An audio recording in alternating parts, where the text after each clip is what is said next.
Hi friends, మీలో ఎంతమందికి ఉప్మా అంటే అస్సలు ఇష్టం ఉండదు? ఫస్ట్ కామెంట్ చేయండి. నాకైతే అస్సలు ఇష్టం ఉండదు. కాకపోతే ఎప్పుడో ఒకసారి తినాలి కాబట్టి తింటాను. ఎందుకంటే ఇడ్లీ దోశ ఊకే ఏం తింటామని అప్పుడప్పుడు ఉప్మా కూడా చేసుకొని తింటాం. మీరు కూడా చేసుకొని తింటారా? ఖచ్చితంగా కామెంట్ చేయండి, ఓకేనా?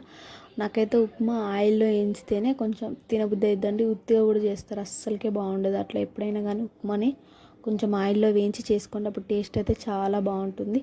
తర్వాతకి ఆయిల్లో వేయించుకున్నాక మళ్ళీ గిన్నె పెట్టేసుకొని అదే గిన్నె ఆయిల్ పోసుకొని ఆవాలు, జీలకర్ర, ఆనియన్స్, కరివేపాకు, పచ్చిమిర్చి, పల్లీలు వేసేసుకొని మీకు వీలుంటే క్యారెట్ ఇవి కూడా వేసేసుకోవచ్చు. లేకపోతే ఇలా మామూలుగానైనా చేసేసుకోవచ్చు. కొంచెం సాల్ట్ వేసేసుకొని ఇలా మసలేటప్పుడు రవ్వ వేసేయడమేనండి. ఎంతో టేస్ట్ ఉంటుందండి. టేస్ట్ అయితే బాగానే ఉంటుందండి. మీరు కూడా చేసుకొని ఎలా ఉందో ఖచ్చితంగా కామెంట్ చేయండి, ఓకేనా? ఈ వీడియో మీకు నచ్చితే ఖచ్చితంగా లైక్, షేర్, సబ్స్క్రైబ్ చేయండి. ప్లీజ్ ఫ్రెండ్స్, సబ్స్క్రైబ్ చేయండి, అలానే సపోర్ట్ చేయండి. ఇంతవరకు నా వీడియో చూసినందుకు చాలా థ్యాంక్స్ అండి, ఓకేనా?